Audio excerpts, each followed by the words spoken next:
Hey, it's Avery Sunshine, and you're watching We Sound Crazy. Growing up in Atlanta, I grew up in Atlanta. I matured in Atlanta. I learned so much about, my God, life and business stuff please know, I had no idea there was going to be an Avery Sunshine. Never even thought about it. I thought my world was going to consist of me being somebody's music director, choir director, teacher. Not this at all.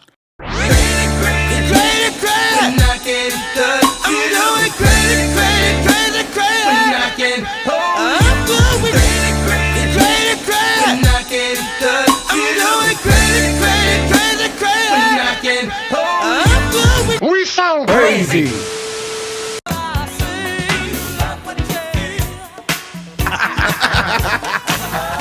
Hey, we kicking it off with a bang this week. Welcome to another week of We Sound Crazy. Your boy Phillionaire is in the building. Claude Kelly is in the building. Hey, Chuck Harmony is in the building. Bacon for Macon is in the building. What's going on, y'all? Listen, it's feeling soulful. It's a soulful summer vibes today. Yeah. Soulful summer vibe. with a soul stress. Yes. If I do say so myself. Yeah. And we got a singer. She's a songwriter, a pianist. Yes. Also a graduate of Spelman, right? Yeah.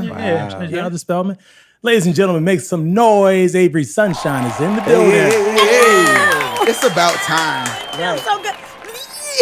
It's been years we've been talking about this. I was just going to show up. Well, we're happy you're here. about- We're happy you're here at the home stew in Nashville, Tennessee. You're talking about shine. It's glowing from the street, from the highway. I see the building. I see the house shining and glowing. I am so glad to be here, guys. Oh, man. Thank you. Thank you. Pleasure to It's an have honor. you. Pleasure to have you. Yeah, I did my own. We did our tour, and we As you we should. did that with Marley. I was holding me and Marley did the. So One of the many puppies that's wandering around Marley the is a studio. jam. But you're in town on tour. Yes. We did 2 nights at Chiefs. We sold out our merch. Praise God. Now listen, let me tell you though, what's interesting about Chiefs. It wasn't a lot of black people because black people say they don't come to Broadway.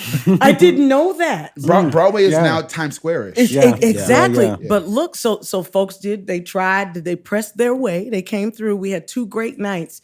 But it is an amazing venue. I like that you for perform soul. there. I love that Eric Church, he thought it was important enough. Well, and it is. Yeah. The basis of what country music is black. Yes. Making space for us to perform. Yes. And so we're at the room we were in, I believe it was the church room, which is so ironic. It's got like Stained glass. Stained glass. Yeah, It's yeah. beautiful, y'all. But the sound is And that's the Nashville. key. Is the sound. Listen, when you come in, when you get somewhere and you are able to do what you do and not have to fight about, is there a word, somebody? Listen. You want to be able to do what you do and serve it on. There was a scene from the Cosby Show years ago, and I remember Bill Cosby was holding. He said, "Now, when you give somebody something, you're gonna give them some a prime rib. You don't want to put it on the top trash of a can. garbage can lid." That was Dabness. He was talking to Dave. He was talking to Dabness. When she was talking to Dabness. Dabness, that's exactly what it was. It was Dabness, and he was like, "This is how you presented us On a presented him garbage to can. us. It was On a garbage. I So love you the can't- Cosby Show. I love the don't care what Cosby no Show. one I says. don't Cosby need Show the. is I don't know. amazing. Listen, part of the reason I went to Spelman College was because of the Yeah, Cosby man. Show in a different world. So I talk about. Listen, we are 100% good and evil. Let's just be real. All of us. Yeah, all of us. All of us. And I ain't giving nobody no passes, but I'm saying I will yield to judge and point fingers. I'm not going to do that, but I will also honor the good. That we all have done. And I'm going to tell you, I would not have gone to Spelman College without the Cosby Show in a different world. Just wouldn't have. I wouldn't have gone to Alabama State without the Cosby No. Show. Or Just- Norfolk State over here. That's literally that was College Benedict period. College. Yeah. I gotta ask you. Yes. In speaking of Spelman and HBCUs Yes. and just the whole Atlanta Yes. scene, in what way did just going to Spelman and Atlanta contribute to your career? Like, what did you learn about yourself in that experience? Oh, man, I grew up in Atlanta, and I say it in a different kind of way. I grew up. I feel like I was birthed in Atlanta. I was born in Chester, Pennsylvania, 9 miles south of Philadelphia. And I sang with Wilmington Chester Mass Choir. Y'all too young to know who they are. I know mass choir. And every city and state had one. Yeah. Daryl Coley actually did. There was a song called "He's Preparing Me." Oh yeah. It was Wilmington Chester Mass Choir. So I was under Daryl Coley. That's That's not another a bad thing. person to be under. I just want to make sure amen. Because that's teaching early on. Oh my God. He would do master classes with that. That's another thing to tell you guys about. It was great. We'll come back to but that. we have to come back to it. But I started, my mother got me piano lessons. I told her I wanted to play at 8. So I was reading, playing classical music, so forth and so on. I went to predominantly white schools my entire life, private schools. I knew about my Blackness when I was at home and in the hood. But when I went to school, there was a lot of code switching, right? So when you asked me about I had not seen Black people thriving in that way. I had not seen that many dope ass Black people in one space. Now, please know, I come from great stock. My people are dope. My father was a blue collar worker though. He worked shift work. Yeah. My mother was a business owner. They were, both worked at Scott Paper Company, and she was a beautician as well. So my people, they did well to not make me feel. We were pretty middle class, but I still lived in the hood, right? I feel like I was tapped in, but they knew that they wanted to get me out of the city. So I did not have a lot of experience with my folks like that. So Spelman, again, the things that I saw is seeing a Black president of a college, and then their husband is a doctor, and their grandparents were architects, and it was like, wait a minute. We've been out these streets killing it for hundreds of years. I didn't know. I thought we was whole slaves for forever. I'm exaggerating. But this is y'all know. PWIs are private white institutions. Yes, are golden for lots of reasons. It's you have to experience it to understand. It's a whole. We're part of our own special cult. It's the truth, right? It's the truth. But I would imagine also because the same thing for me. I went to all private white schools in New York City. Yeah, I would imagine it was shocking just to have all Black teachers. Oh my God, that was. There are 2 teachers. One professor, Dr. Gloria Wade Gales, and we had a class called Women in the Media. And one of the things she taught me, y'all, you talk about, I had so many epiphanal moments when I got to Spelman. And one of the ones that just rings just loudly right now is sitting in her class with all these Black women, and she's in front of us and she's asking us to talk about something. And we go to speak and say something and say, okay, I'm sorry. Oh, I'm sorry. I didn't mean to say that. And she stopped me. She said, stop apologizing for saying whatever you didn't say or what you don't. She says, who else apologizes when they speak and they misspeak? I was like, I don't know. She said, you ever see white men do that? I was like, no. You ever see white women apologize? She said, stop it. You are a Black woman. Everything you say is golden. Now, we know everything we say is not golden. But I was empowered. I saw this Black woman say, stop apologizing, even if you are wrong. You'd stop saying, oh, I'm sorry.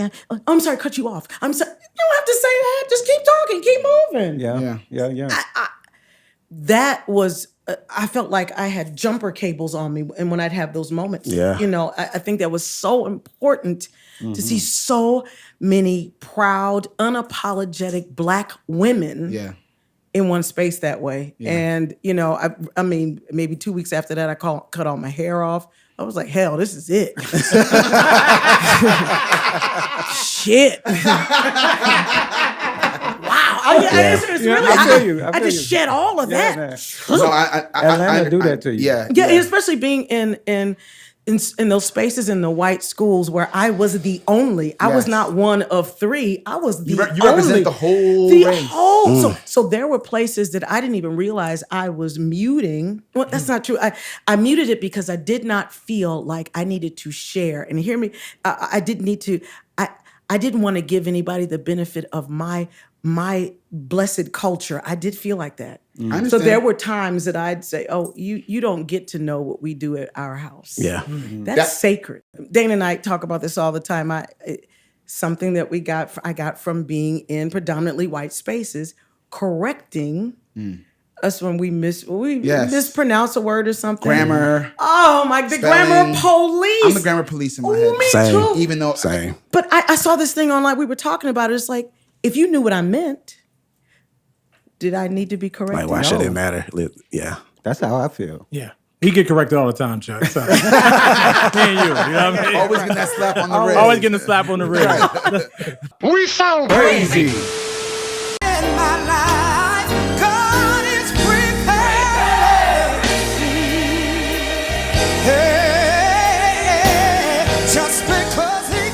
Listen, y'all.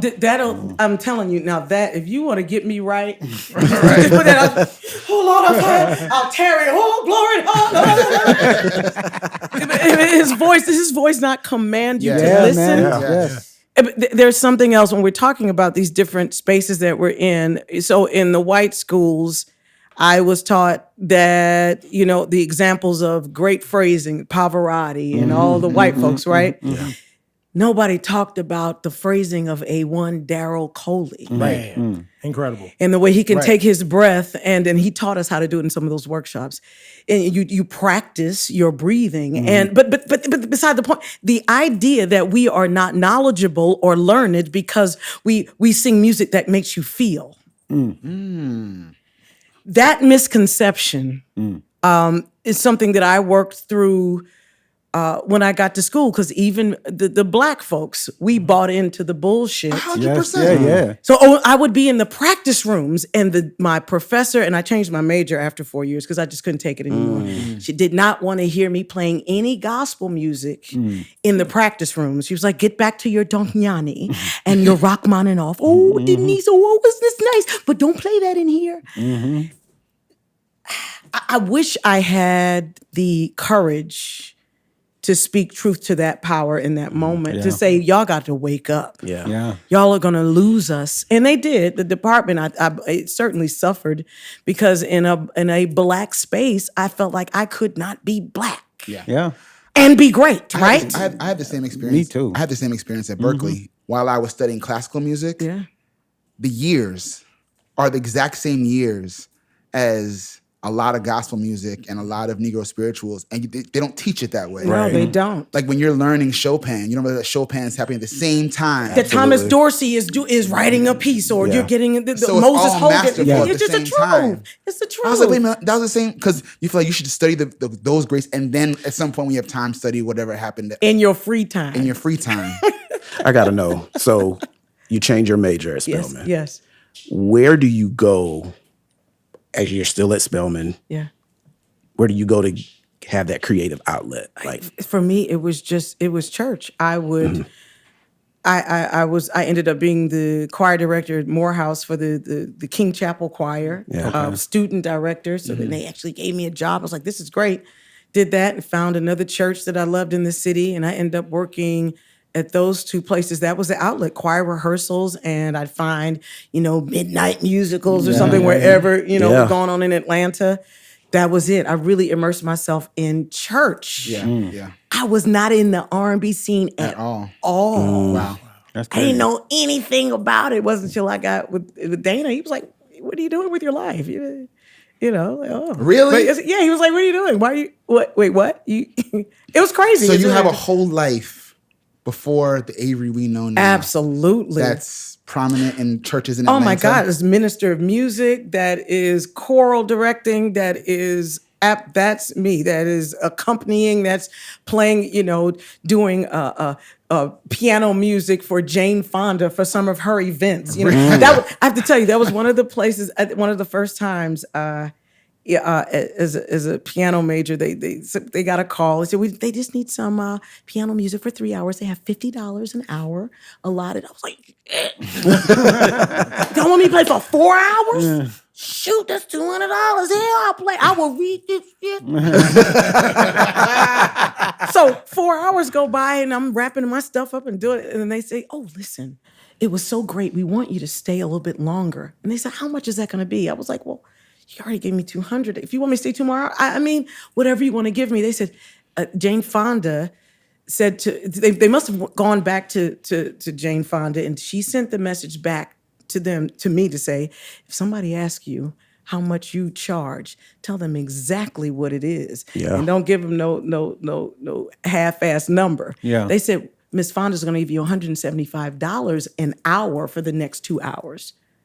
I was like, damn it, Atlanta, y'all just showing me how to be powerful and great. Yeah. Again, another part of my a Jane Fonda growing lesson. Growing up in Atlanta. I grew up in Atlanta. I matured in Atlanta. I'd learned so much about, my God, life and business stuff that please know, I had no idea there was going to be an Avery Sunshine. Never even thought about it. I thought my world was going to consist of me being somebody's music director, choir director, teacher. Mm-hmm. Not this at all.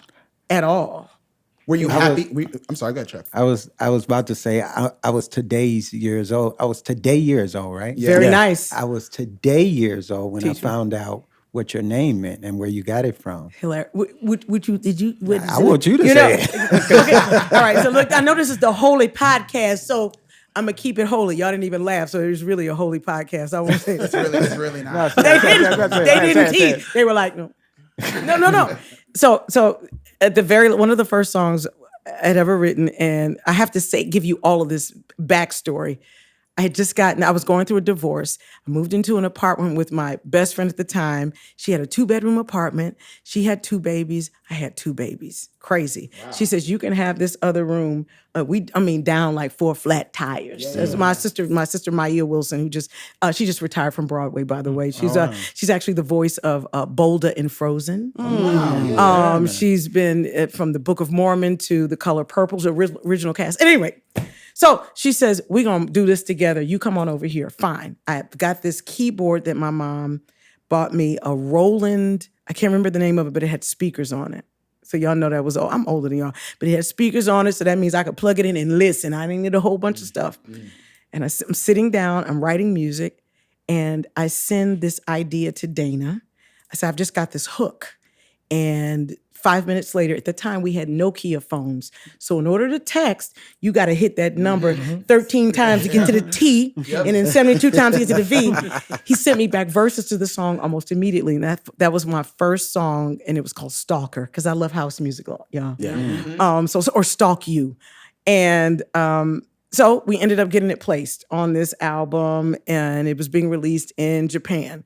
And we do that. Months go by. Dana says, hey, they want to know how you want your name in the liner notes. I was like, I don't know, not Denise White. Ooh. I was like, Avery Sunshine. And he was like, you sure? It looks like you never thought about that before. Just made it up. Are you sure? I was like, yeah, just go with it. Y'all, I really believe it comes from my love of 2 amazing characters, powerful Black women, Suge Avery from The Color Purple. Love Suge. Gotta love Suge. And Sunshine from Harlem Nights. My favorite when movie. You throw it up in the air and it turns to what? Sunshine. Bam! I love Harlem Nights. So your name, because I'm looking like, up until recent, for a long time, I thought your government name was Avery. Avery Sunshine. I love it.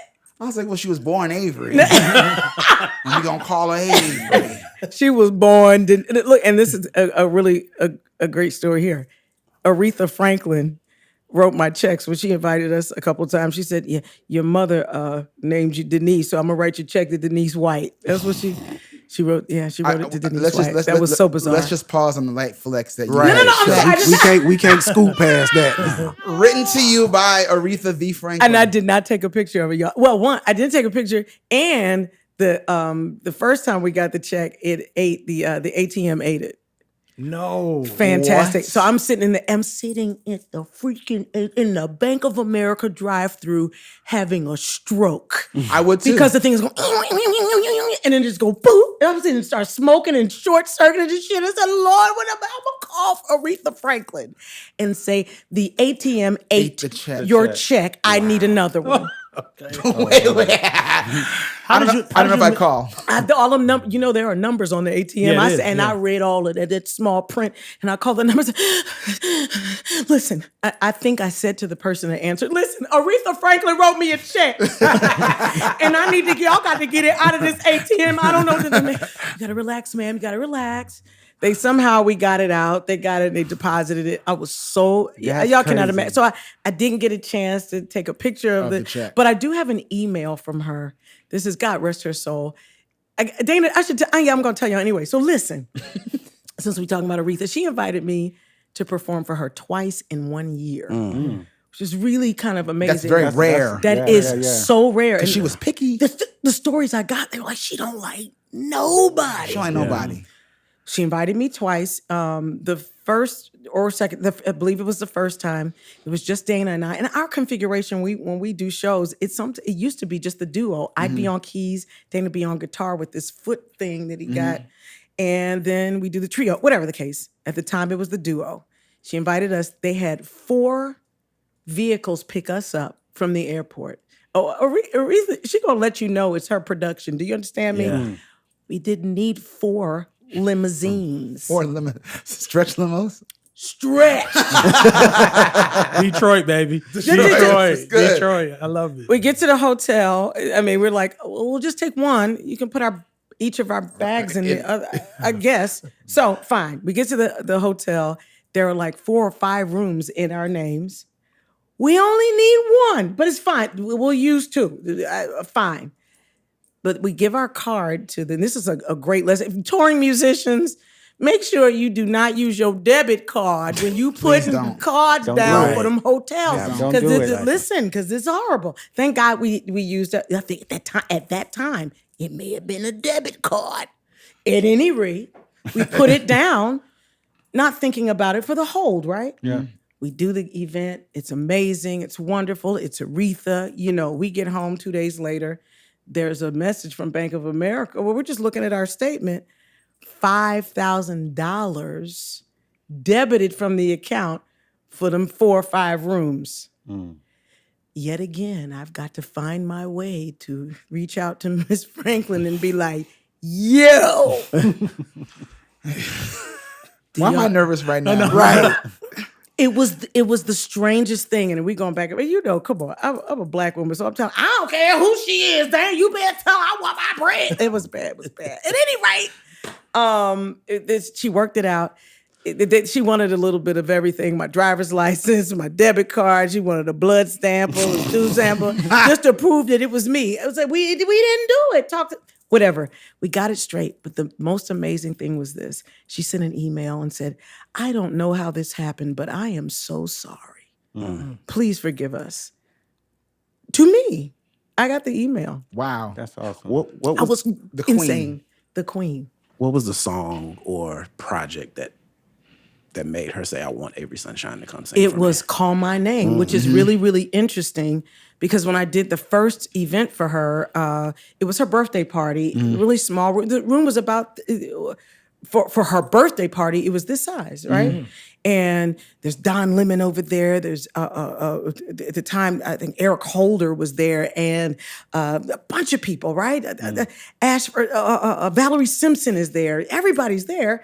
And I'm here at the piano and Miss Franklin's right behind me with Clive Davis. They're as close to me as we are, right? Yeah.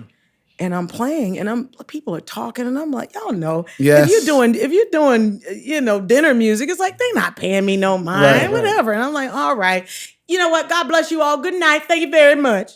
I stop. She gets up. She walks over to me. She says, listen, if you don't sing your hit, I'm not giving you your check. And she turned around and politely walked and sat and had the nerve to take a drink. Wait. I sang that shit so fast. When was the last time you heard me call? You want me to sing it country style? When was the last time?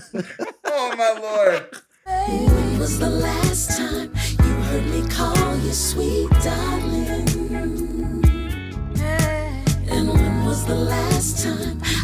Sing the song. That is so crazy. I don't know about you guys. Do you ever go back and listen to your stuff? Like, and it's always weird to listen to my music with other people. I just get like, Like, should I? But I don't know. I was, You're like, I do was, I groove? Do I groove? That watching sounds you. great. I was watching you. You had a smile on your face. Because it reminds me of y'all that. So so Dana had the idea, the chords for the song, and he called me over the phone and played them, and I said record it, and he recorded the chords, and at that time he was teaching me how to work in Reason. Do y'all read Reason? Yeah. And I put it in there, and almost immediately I wrote the hook, and that was just the space that I was in. It happened so fast, and at the time, if I'm right, Dana, is that the one of the songs we recorded in the closet? Like we set up a booth in the closet. a booth in the Yeah. closet, and just got some sheets and stuff, and that record. Sometimes it's And the best studio. Don't sleep. oh my God. So we got our first album, but whatever. Well, this wasn't the first, but this particular song, it was just really interesting to hear. I feel like I trusted myself, and I just let it be what it was gonna be. So sometimes I'm listening to it, and I'm like, I shouldn't have done it like that, or I should have done this. Second guessing sometimes. Yeah. But that was a song that was a number one, Exactly. which is so crazy. Because the more you know, the more you overthink. Oh, and the more you overthink, is that a T-shirt, please? it could be the next T-shirt. I hate that. The rigors of being a touring musician, a recording artist, make you jaded. Oh my God. It breaks your heart in lots of ways because there's how it looks on the outside and how it really is on the inside. Absolutely. And that starts to affect how you create. It does. And you have to fight every day to not let it taint the creative side, right? God, is there an offering plate for Claude? Did we get one for Claude? Because listen, we live it. I think one of the best things for me and Chuck was that we spent so much time producing and writing, but then becoming artists allowed us to understand a different empathy for another side. Absolutely. And there's the business side, and there's so like it's just tough. It is and tough. And if you have to protect the creative space and all that. So my creative, when you talk about it dwindling, we were on tour so much that I didn't consider writing music. Yeah. It didn't happen until we had to stay at the house during the damn demic. Yeah. You know what I mean? Yeah. I was like, I don't really want to do this. And Dana started working with another group called Cousin, and they writing something. Listen, these kids, Just writing them. they writing 22 songs a day, and they not second guessing. They just writing and singing. And no, what's the party get? No, go. And they not thinking about form. Yeah. They're not doing. Right. They are just That's writing. Rob Milton and them, right? Rob Milton. Shout out Rob Milton. Shout out Shout Rob out Milton, Rob who Milton. is What up, Rob? on our team, on our label. He is We love Rob. He Yeah, is our baby. He's our everything. Rob. He's our Big baby. supporter of the show, too. Yes, we yes. love Rob. So you guys can have Rob on. I wish you. We will. Rob, we getting it together. He stays on me. Did you get pictures? You can make sure you get video when you get because make sure you do we that. don't get everything. We don't get everything. Rob keeps me together. But Dana started working with them, and I watched how they were working, and I was like, And I wrote a song out of that called "Don't Count Me Out," which was on our last album. To him, like, yo, don't count me out. Yeah, I'm here. I'm here. I'm up. But the touring was so rigorous, and I am grateful to be able to say we were touring so much that I didn't think about. Right. Yeah. Exactly. Because that's not everybody's story. Right. It's really interesting. So I'm touring a lot, but that the human part of me, you still look at other people's stuff, right? And you're like, dang it, I wish I had that. Yep. Why am I not doing that? And it's so easy. It's so easy to disregard or not even see your blessings because you're so focused on what everybody else is doing. So true. So you don't even, I think that was a part of my space too. I had just gotten so, I am grateful for that damn demic. Yeah, no, real talk. It reset things. It did. I fell in love with creating again. Yeah. Right. Yeah. Because after I thought I couldn't do it, and I started. To your point, I listened to a Call My Name. And we had a situation with a label that we partnered with. So Call My Name comes out, and let me just be clear that company that we work with, they were all right, but we work with our own team. We hire our own people who help to work and really work stuff. The this particular company had the nerve to say, okay, great, Call My Name did great. Now we need another Call My Name. We need an album of Call My Names. The last damn thing you're supposed to say to the artist is that. So now here I am trying to write 4-chord songs. Ding, ding, ding, ding. Oh, no, not that. That ain't gonna work. Ding, ding. I'm like, but no, I hear other changes. Oh my God. Yeah. And then you feel like then you do changes, and then you get people to say, oh, that's so churchy. That's too many changes. I'm like, piss on all of this. I'm gonna go work at Target. Not Target. Target. We love Target. I shouldn't say because they not giving us no money. You give us some money.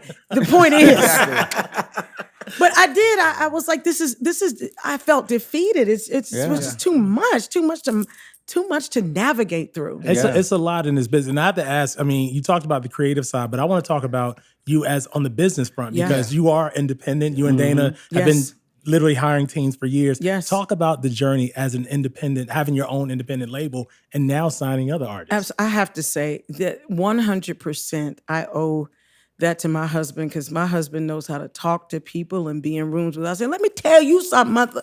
He knows how to do that. And he comes from corporate America.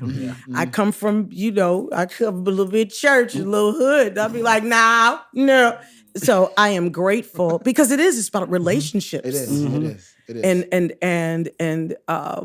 And organization and all the things that make you a great creative don't make you a great business person. Say that again. And so I had to divorce myself.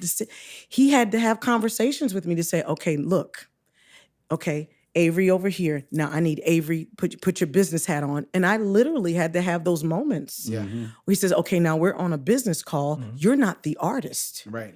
You're the business owner. So if you don't be in your feelings. So if they say, if the booking agent says we want her to do this, or we didn't like, or the show is not selling well, you can't say, well, I ain't asked to be in your damn show anyway. I ain't come looking for you because you're feeling it. He's like, it's not that deep. All you got to do is do this. And I'm like, yeah, but, and then that's another piece though, a part of the business. Oh, y'all, we've got promoters. God bless the promoters. But we're moving into this space and nobody's really talking about it. We have to be the promoters too. We do. When the promoters call you and ask you to post. You listen? We had a contract. In the contract, we ain't sign it, so don't even worry about it. It was stipulated if we did not post a certain number of times, our fee would be deducted by 25%. Jeez. Yeah. And if, again, the business side, if you don't have anybody that's reading this stuff, reading it, you're so happy to get a gig that you sign, you just do it. And you don't know, they needed you. No less than 15 times did they want us to post on all of our platforms, do videos, then show. We were like, we're not doing that. God bless you. That's a whole other job. That's a whole other job. Yeah. Now, knowing though, you do have to do it. This is just where we are. Yeah. Now you don't have to do that. Yeah. I mean, because we're not. That's excessive. Come on, you getting a cut as the promoter, and I'm doing the job. Hell no. but that's the challenges of being independent. And by the way, at this point, that's the challenges for a major label artist as well. Yeah.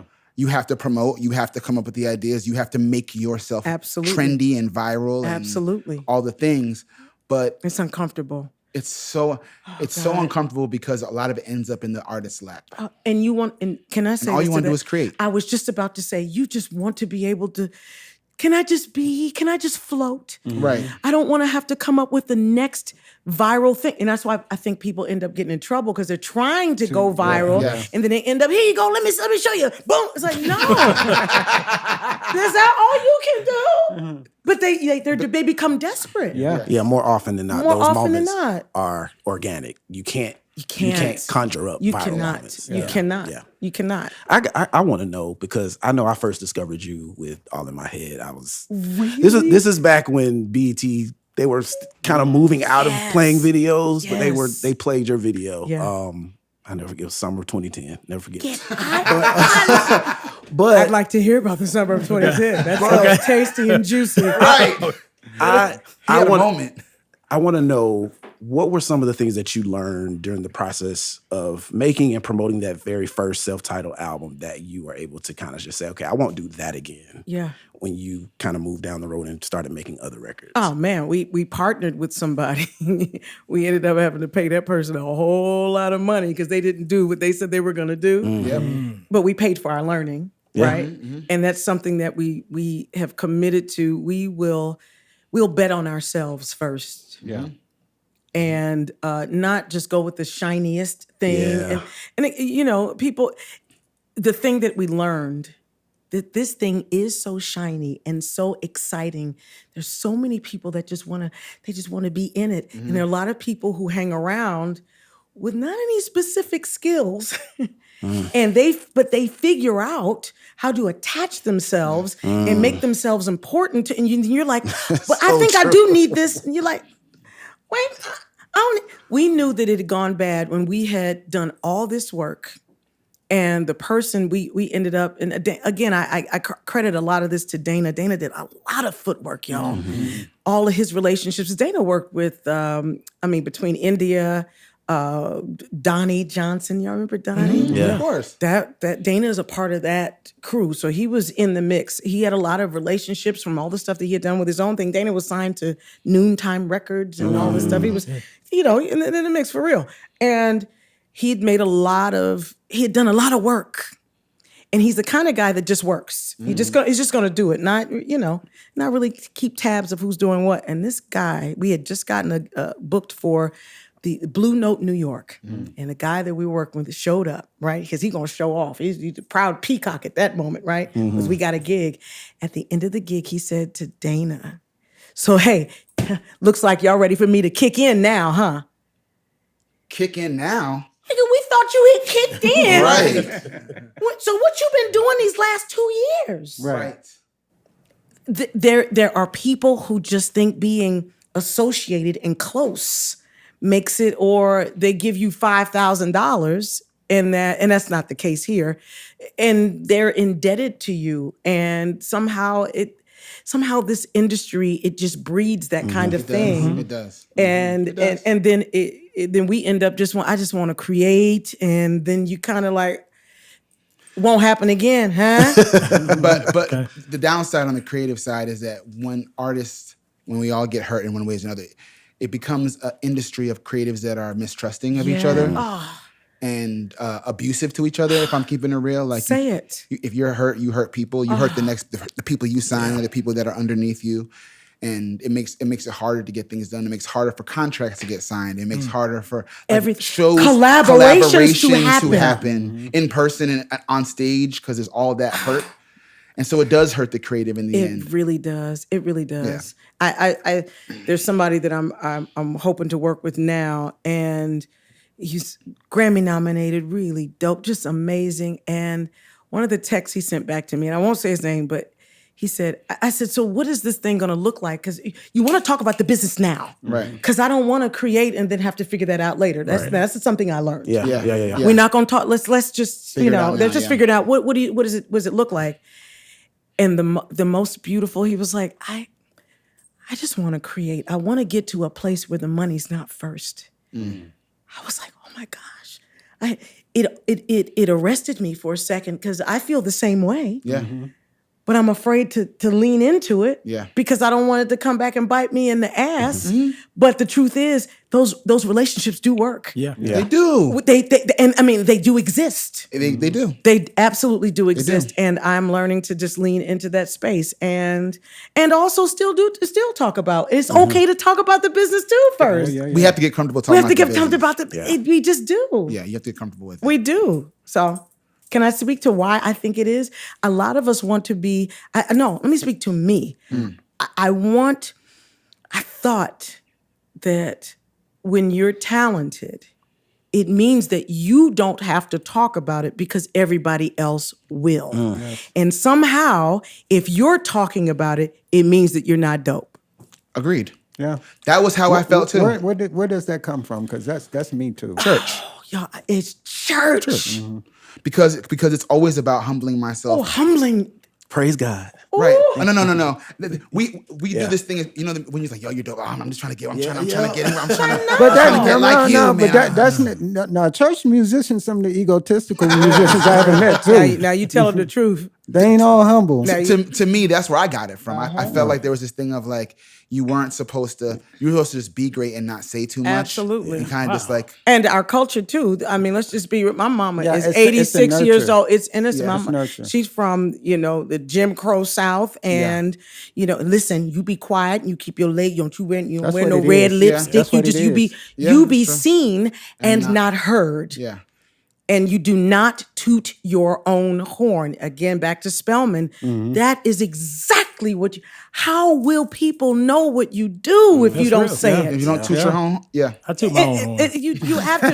You got to toot. You got to toot it. I mean, people gotta toot it, people like, Phil. oh, Phil, you do this, you're so great. Thank you. Yeah. That's what I. And that is it. Thank you. There's no, and why not? Why not? I mean, I work hard. Yeah. Make no about thank you. Yeah. You've got to toot your own horn. That's a t-shirt now. Toot. You got to toot. Toot, toot. Beat. Toot. We sound crazy. Sometimes I wonder, could it be a spell that I'm under? Could it be this good for life? I wonder, will it be a love for all time? I don't want to overthink. I wonder. That feels damn good. I like it too. That feels good. I'm tooting my damn horn. I love that shit. That feels good. That was that's one of the moments Dana and I wrote that. Dana and Rob wrote it during the pandemic. One of those I woke up and Jameson Ross, amazing musician and producer, he produced it.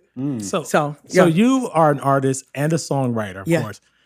I want to hear your Mount Rushmore both as an artist, your Mount Rushmore, like your 4 favorite artists, and then your Mount Rushmore for songwriters, 4 favorite songwriters. Good, yeah. That is so good. Okay, artists.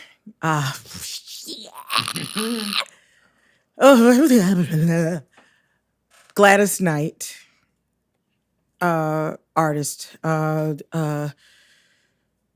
This is so good. Why you do me like that? I'm never at a loss for words, but now there's so many. Aretha, because and I have to tell you why. Specifically with Aretha, because she would walk on the stage with her purse with the bread. You hear me? So we have a thing now. If I guess I'm telling you right now, but when we get the check, because we don't go on stage without the check. Praise God. The team will be like, Aretha. I'm like, okay, hit it. Let's go. Let's start the show. I love it. The check has been received. Praise God. Fred Hammond. I like that. Yes. And artist. I have to do Jill Scott. Jill Scott. Those are the ones that when I think of being an artist and being the run the gamut. And I have to tell you about Fred Hammond. My father went to see, God rest his soul, he went to see Fred Hammond was at a church. And my father said there was something about the way that he felt when he saw that man on stage performing like that. My dad was a doodly dude, right? He's still a sensitive dude still because he could tap into, but there was something about it. And I felt the same way. The music, Fred's artistry came through his music so intentionally and in such a way that, you almost felt like he was cussing, put your goddamn hands together. Like, yes, I will. I want to be, those are, I admire. That kind of is how he sings. It's just like, oh yes, I want to do it. I want to make people feel like that when I hit the stage. Yeah. I want to make people, when I watch Gladys move, her gracefulness. I want to be graceful. I'm not hella graceful on stage, but I try to be. I think about her. I think about how Jill is unapologetically who she is when she's on stage. If she needs to, and then such and such, you accept me exactly the way I am and the way I show up and what we do. We tell the world this is how God loves me just like I am. Yeah. So that's a great Mount Rushmore. So yes, I know because Gladys Knight, Aretha Franklin, Jill Scott, and Fred Hammond. Fred Hammond. That's crazy. And it's not a lot, but I mean, I can. Yeah, but So Mount Rushmore songwriters. Yes. You gave us your singers. What about songwriters? Oh man, Eric Roberson, without question. My husband. Shout out to Dana. Shout out to Dana. Who co-wrote one of the songs he co-wrote with. There's another one. So he did "Get It Together" with India. Dana did the track. Yes. And then Dana just co-wrote with you and Rob and Bree. They did a song, Monica and Ty Dolla $ign. The song's called Friends. Yeah. Dana, I asked, y'all out here in these streets. They in these streets doing stuff. That's what's up. Doing stuff. Corey Henry, he's got his work is just so, it's just dope and it's just great. Makes me feel as somebody who is, my daughter said to me, Mom, you got to listen to this guy. And you're gonna love everything he does. And I was like, okay. And her playlist, y'all, she's 24. So when I tell you she's got no less than, it feels like 120,000 songs that she's in. And I'm like, I don't even know how your brain. Shout out to Drew the Roux, my amazing daughter, who's a writer and producer in her own. She's amazing. She says you need to listen to Kenyon Dixon. Y'all. Yeah. True R&B right there. True, Yeah. I had not heard anything that made me Feel something. It made me feel something. It didn't feel pretentious. It didn't feel like he was trying to be something else. Yeah. It's like he's being exactly what he is. And then on top of that, I saw him at Grammys this year, and he just the kindest, sweetest human really nice being. Guy. Yeah. Not all that Extra because it does. We don't need. It's a lot of extra. It's a lot of. a lot of extra out there. And he's such a student of it too. Like he wants to learn. Oh my God! Yeah. So those are my four. I mean, clearly there are more, but those are the four. I love it. I love that. Make some noise, Mount Rushmore, Avery Sunshine edition. I love that. We sound crazy. You're all I need.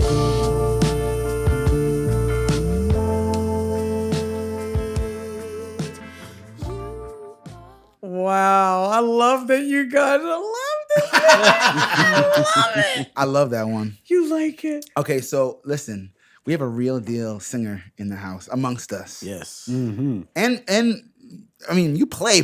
Like some people tinkle, some people nya around the house. You play the piano, which is also why Aretha loved you.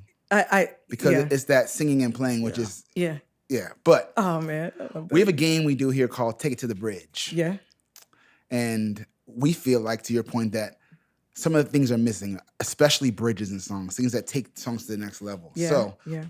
in the spirit of highlighting bridges, we're going to play some bridges and see if you would like to sing along with us and take it to the bridge. Oh, let's see. Why am I scared? I know, because I done broke out in a sweat. I don't remember words. Can you help me? Talking to the pillow. Sweet love, don't you ever go away. It'll always be this way. There's no stronger love in this world. Oh, baby, no, you're my man. I'm your girl. I'll never go. Wait and see. Can't be wrong. Don't you know this is where you belong? Oh, sweet, sweet, oh, lovely, baby. Yeah. Stay right here. Never fear, I will be all that you need. Cause, baby, I believe in love. Sweet love, don't you ever go away. It'll always be this way. Come on, Avery. Now let's just do higher. Oh, baby, now how sweet it is. Hey, how sweet it is. Hey, what you say? Just love me sweetly, baby. Love me sweetly, baby.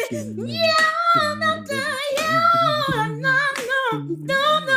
I got to dig way down deep in my feet for these notes, cause I. Woo!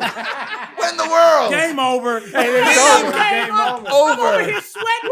You know I got to sit in a standing position. That's called driving. Yeah. Bruh, Yeah. I'm gonna get all of y'all. The collective bruh. Listen, Oh, that was so good. many can't handle Anita. Okay. Most Can can. I tell you, ironically, I love that you pulled that one up. I should have warmed up. He told me, he said, "You ready today? Are you ready?" And he kept saying it. He kept asking me, "Are you ready?" Ready though. I didn't do it, but I didn't know. But I did that. I used to do that as a part of All in My Head. I mixed it in with, I would do Sweet Love. And somebody posted it, and she sent me a sweet, this was years ago. She sent me a really nice note. She said, "Good job, young one." You know, there's always a little bit of shade. Like you, that was sweet, baby. Good job, young. No, but and she went some hearts and some. But you're two for two with with them the legends. elite. With them Oh, legends. no, I mean, she was being sweet. Because both Aretha and Anita don't play. They do not. They That's don't play. Detroit. They It's don't play. Detroit. I don't know what it is about Detroit. It's It Detroit. is just something. I don't know. Something in the water. It's something in the water. I mean, from the barge to Clark. The Winans. sisters, Yeah. Fred, The Winans. the Winans. That's crazy. What really is in the crazy. name of God? Motown. Motown. Motown. How about Motown? Motown. Cars. The automobile. Transportation. I got a question because Shut it down. as a fan, I followed you since the first album. And I've been on the edge of my seat with this whole So Glad to Know You series. Oh yes, Yeah, it's so good. Please just tell us why, like why this approach with this particular batch of songs, and when we eventually get the full record. Yes. Like, just give us the whole Yes. shebang. So I love that you asked about the approach to the thing we were talking about. We got to keep creating and figuring out ways that are honest to us in promoting and presenting our music. Yeah. True. I love acting. I love it. I watch everything good and bad because I'm just a fan. And I have to just do this aside. Next year, you're gonna catch me on Godfather of Harlem doing something fun. Really? Oh, wow. That's I love that amazing. show. Isn't that really amazing? Yes. I can't wait till y'all see this. Wait till y'all see. Forrest Whitaker. I can't wait. That's all I'm gonna Shout out say. to my brother Ron Flynn. He's starring That's in that as well. crazy. Yeah. That's all I'm gonna say. When y'all see, I was y'all, going to ask you about acting because you have such a just a lot. actor's personality. Just a lot. Just all the time. Loud. Don't even know how to just bring You're a it down. thespian. Just never know. Oh, yes. You're a thespian. Oh, I am a thespian. So with that being said, I wanted to explore that space. Yeah. And what better way to do that than with this music? We make music videos that are music video 2.0. And so we have an amazing director, young man by the name of Stephen John. Mm-hmm. And we've just been figuring it out. And that the line for the show is still figuring shit out. Yeah. Mm-hmm. At 49, at wherever we are in this space, all the touring we've done, all the albums we've done, we're still figuring it out. It does not stop. Yeah. So that's really the impetus for it. And I wanted so my hope is that the next season it's really a series where it's just straight stories from the road. Mm-hmm. And there's one story in particular I can't wait to explore. And then I'll tell you when the album's coming out. But my mother, myself, Eric Roberson, there were a bunch of us doing the Rock and Roll Hall of Fame. Mm-hmm. And a huge deal, right? And we were honoring Smokey Robinson and Berry Gordy. Hello. Mm-hmm. Amazing. So I look around, and this is the day before the event, and Eric Roberson's parents are there. I was like, I should have my mother. I get on the phone, and I'm like, Mom, can you come? Fine. I get on Delta, because at that time I had no money, so I had to get points. I got points. I'm going to fly you in. We're going to fly Drew, which is our daughter. At the time, we had a nanny. The nanny, we need you to come and be with the kids. Great. We get there. Mom gets to my hotel room, and my amazing husband, who's from California, he's so wonderful. He's so great. He had a thing of cookies called lemon kites sitting on the You heard it? You felt it? You already know, I right? know where you're going with Sitting this. on the thing. So my mom is in our room and we're at rehearsal, right?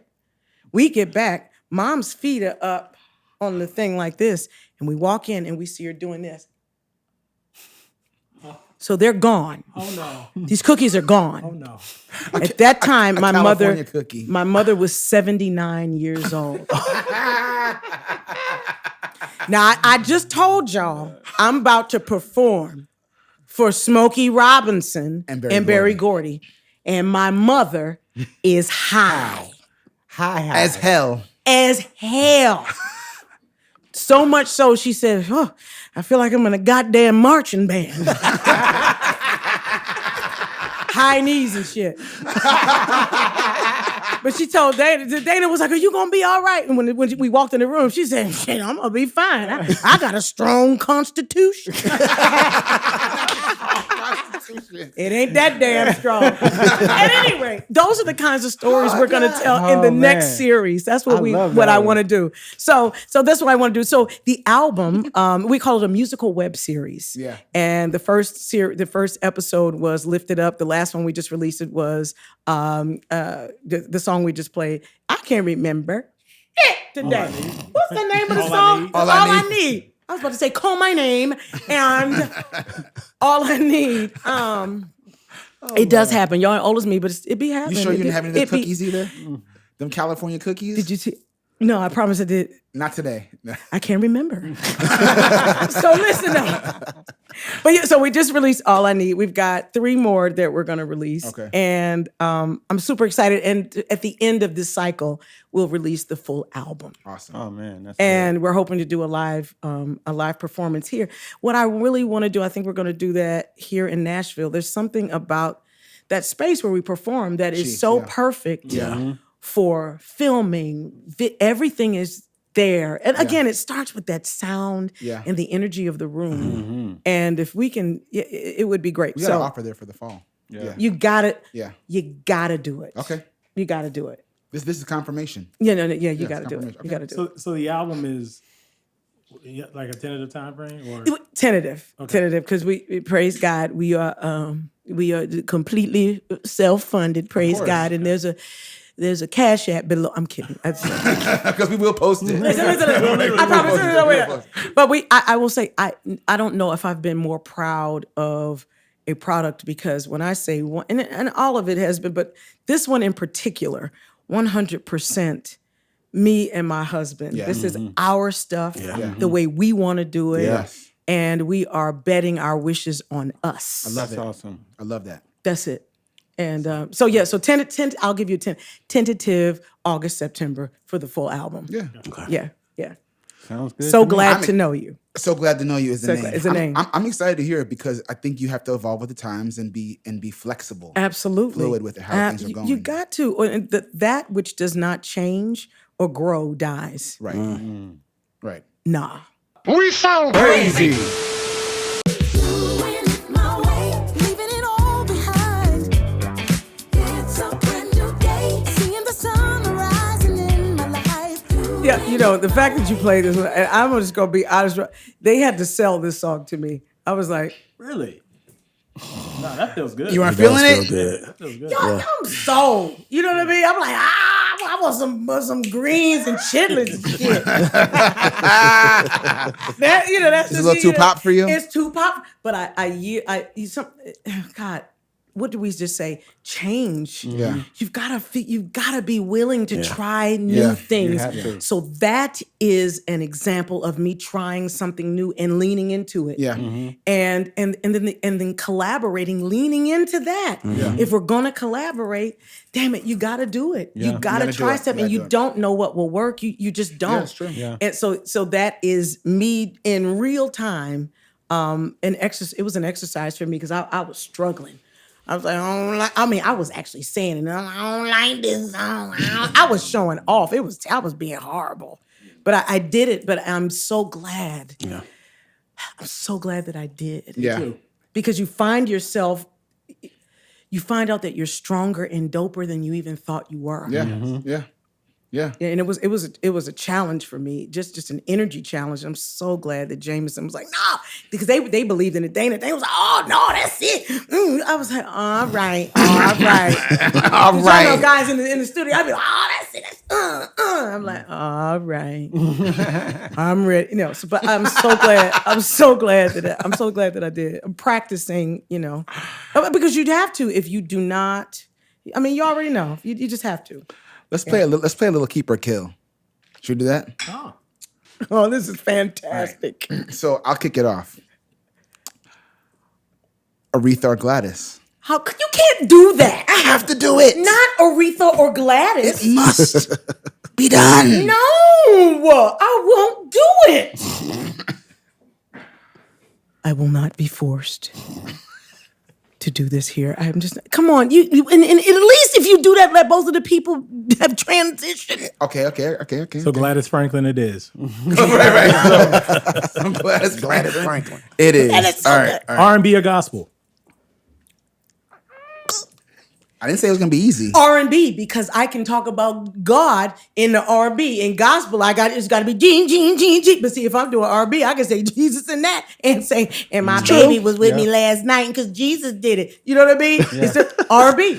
I got it. Fair enough. The Sunroom or 2064? Oh, shit. 2064. 2064. Studio or stage? Stage. That's good. Prince or Michael Jackson?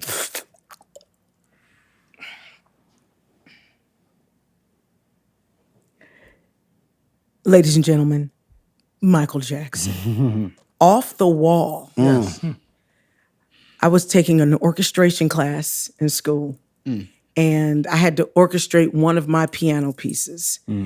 And myself and my sister, my god sister, we locked ourselves in the music department, and the whole time we're orchestrating, Off the Wall played.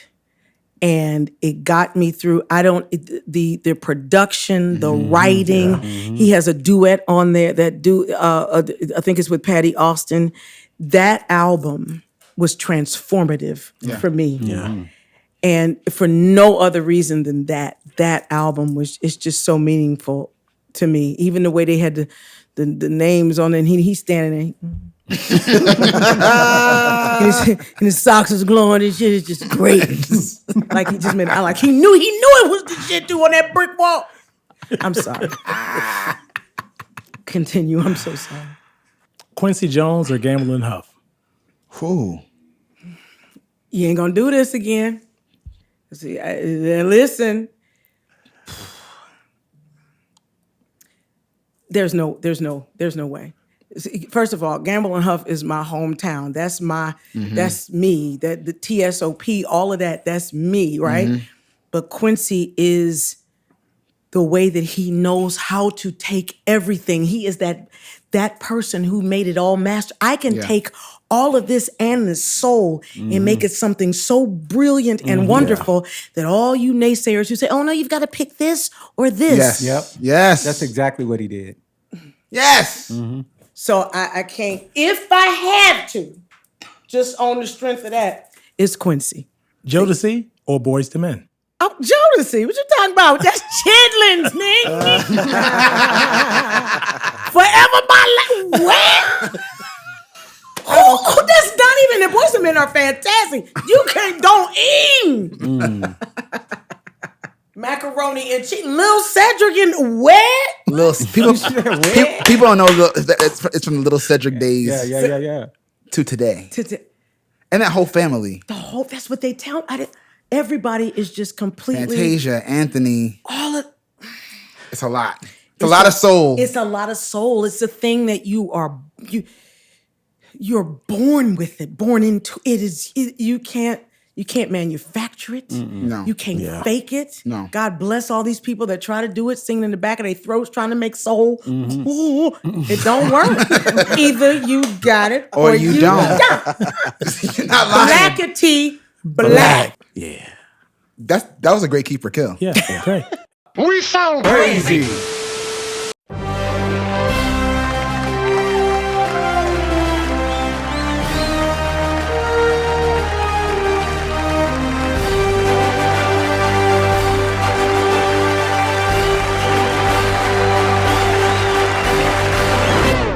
Esterio Award. I can feel him moving, moving, moving. I can feel him moving, moving, moving, moving on the altar of my heart. Every now and then. The segment we've just entered is what we call the Esterio Black Excellence Award. That was Esterio you heard. And that was Esterio you just heard. Who is my Spellman sister, y'all? Yeah. There we go. That was her gospel album. You lying. 1975. The Garden of My Mind. Yeah. Savoy Records. And you are now part of the caucus. You are now part of the voting committee. This is brilliant. You know I love So this. we all nominate someone we think deserves to win the award, who doesn't get enough love. Wow. And then we vote, and you're part of the vote, and then we decide. So I'm opening the floor now. Pick me. Phil, you have been picked. I nominate this week someone we talked about earlier in our conversation, a legend, arguably one of my favorite vocalists, and an inspiration to me as a vocalist as well. I'm talking about Daryl Coley. Absolutely. Absolutely. Yes. I'm gonna stay in the gospel realm. We mentioned this person earlier as well. Fred Hammond. Absolutely. Pages of Life. Yes. Pages of Life. That album. Like, you were not a youth choir back in the 90s if you didn't do at least 2 of them songs. Agreed. Come on, say it. Agreed. So I'm gonna put Fred Hammond on the table. We don't talk about him enough. So. Yeah, I'm excited. Fred is on the reunion tour going out this fall. And I will be there. That is brilliant. Yeah. I will be there. I'm going to nominate someone who we talked about. I don't know if it was before the show or on the show, but we were playing Shaka. Yeah. And we talked about Trina Broussard singing Trina background Broussard. Yeah. on the tiny desk, which is incredible. Absolutely. And especially in this day and age, Yeah. a lot of R&B acts, you can't afford background singers like you used to be able to have them. Yes. And so you've lost the art of how important they are. And the way she's singing in those Shaka backgrounds on that tiny desk and the career she's had Perfection. is worthy of an Irby nomination. Absolutely. I agree. If Trina you can find her I love you, Trina. solo album, Get Right. it. Yeah. get Right it. now. I got it. It'll bless your life. Yes. It'll bless your life. Yeah. Such a dope record. I'm gonna nominate Billy Porter, my entertainer, Absolutely. actor, I like this. singer, Yes. Advocate. and an advocate. But he helped my girl group, the Shandellas, perform at the Nashville Pride. That Yes. is Wow. brilliant. Yeah. Shout out to Billy Porter. He Brilliant. just followed me on IG. Literally. Really? Yeah, he just like yesterday. So And let me tell you, Billy's Billy so Porter's dope. been singing his ass off for a long Forever. time. If you have not read his biography, I haven't, no. please do that, y'all. It's autobiography. Please read it or listen to the audiobook. Yeah. And he just talks about how, and I know this is a part, but I have to tell you, he talks about Celine Dion and the way she chose a particular song because of the way he sang. Love is on the way. So you got And his version is nuts. and you've got to hear him talk about it. Yeah. It just speaks to his brilliance and the way, if we're not kept, you know, yes, thank you, Lord. Blackety black. Blackity Black. It's for real. I love you, Billy. If you get wind of this, we all love you. You know what I mean? Right. Who's your nomination? Sonny Hawkins. God bless her soul. God rest her soul. Yeah.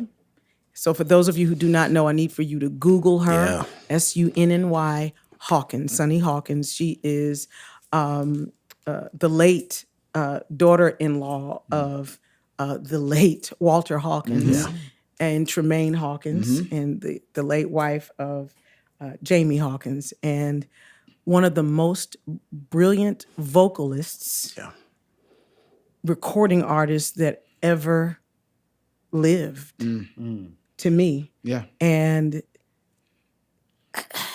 then she has this amazing career. She does this album, and then they have these amazing kids, and all of their babies, I think they have maybe 6 children. They're all like super brilliant kids. And she leaves this legacy and this family, but that voice, she deserves all the honor and praise for real. So Sonny Hawkins. Sonny Hawkins. I know, I just went in and it got solemn for she's just, if you hear the album, it just speaks for itself. It's one of the most amazing pieces of work. Yeah. No, this is good because people need to know everyone we're talking about here, no matter who wins. It's important that they know this is. And the Mount Rushmore, if I can add that, she just like we can also just slide her on the We're gonna slide that, yeah. But you gonna put her or just put her head at the top. That's it. So just to recap, we've got Daryl Coley, Fred Hammond, Trina Broussard, Billy Porter, and Sonny Hawkins. This is hard. This is tough. You can vote as many times as you want. You can raise your hand for the first round. If there's a tie, we'll have to break it. But okay. Ooh, this is hard. This is very hard. All right, here we go. I'm ready. Daryl Coley. That's unanimous on that one. Okay. Fred Hammond. I mean, come on, y'all.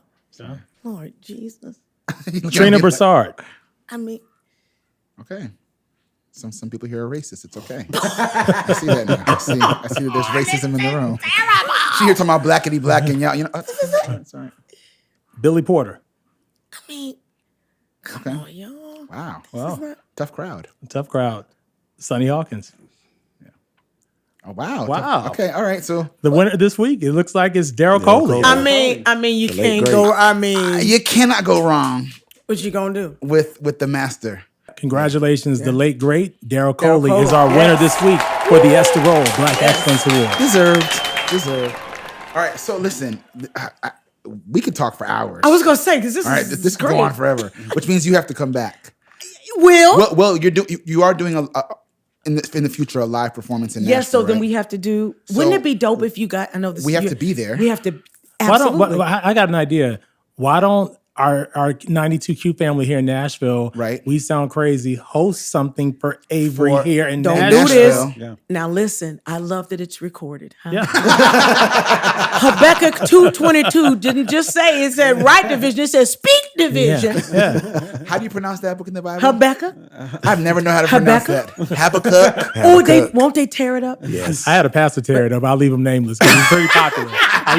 He's pretty popular. It's a rough one. Yeah, it's a rough one. He tear it up. He tear it up. I said, nigga, you don't know how to say it. Habakkuk. Yeah. They don't know. But no, we should host that seriously. So that would Kenny Smooth, Sean, I know y'all watching and listening. Yes, Kenny Smooth. I know you, Kenny. Absolutely. This We Sound Crazy airs on 92Q weekly. Yeah. Oh, come on. So that's it's hometown love. Family too, yes. So we should definitely be a big part of this event in Nashville. Absolutely. We want to. We will. Done.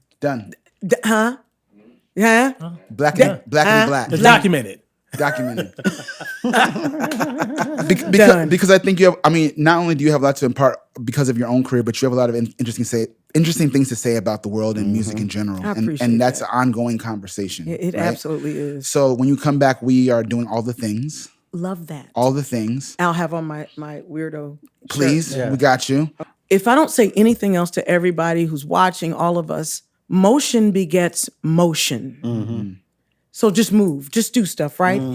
Even if the shit is not right, you won't know how to get it right unless you start moving, right? Yes. Yes. So you move. So we started moving and just doing stuff and believing in ourselves and tooting our own horns. Mm-hmm.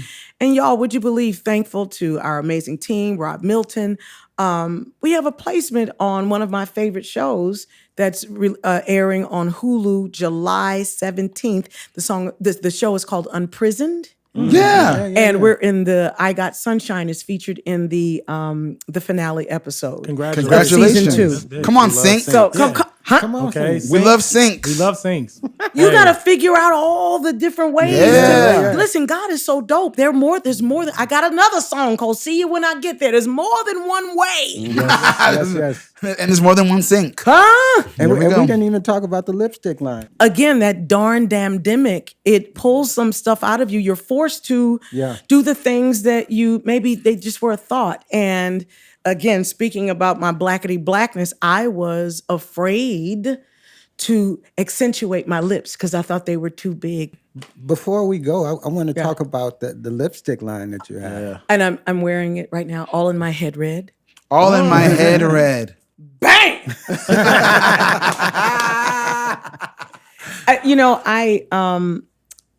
It's a huge part of my blackity blackness to talk about my struggle in honoring my blackness and undoing all the stuff that I thought my lips are too full, my hair is too nappy, all of that stuff.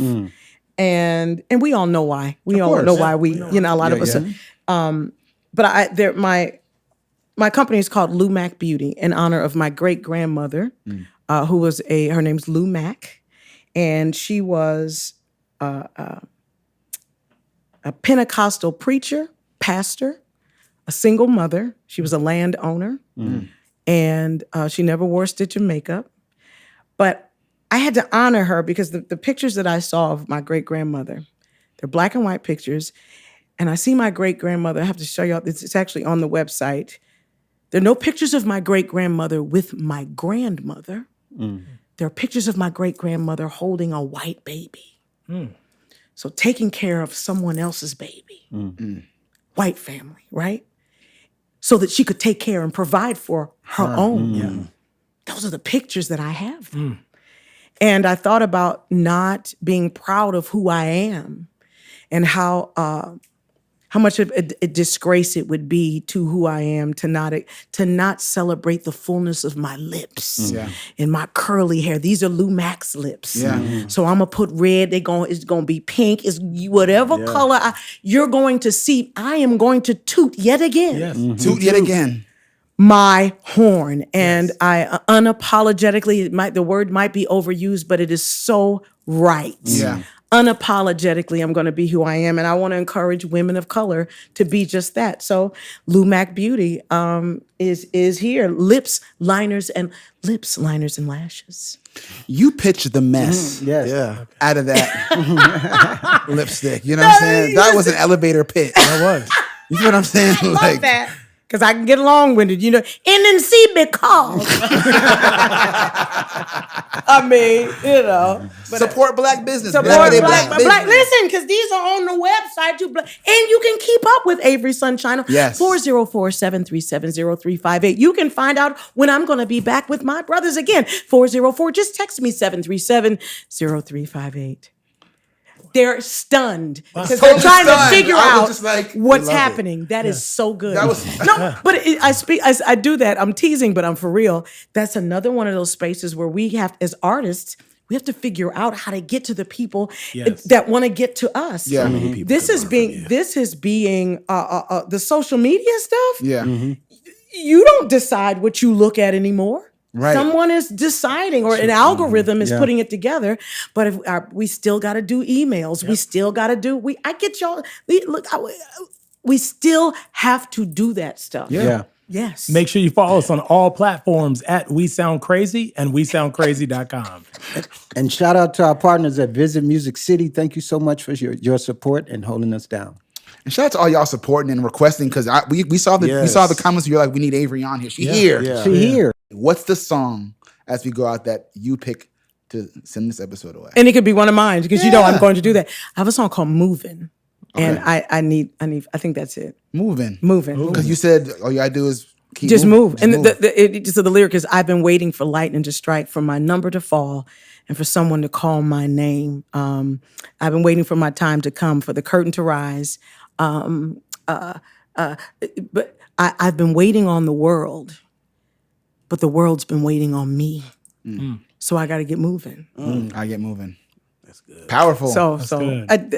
In short, but Avery Sunshine, thank you so much. Thank you, Phil.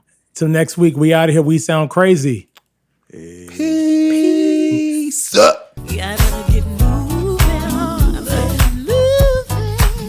I've been waiting on the world, and the world's been. We sound crazy.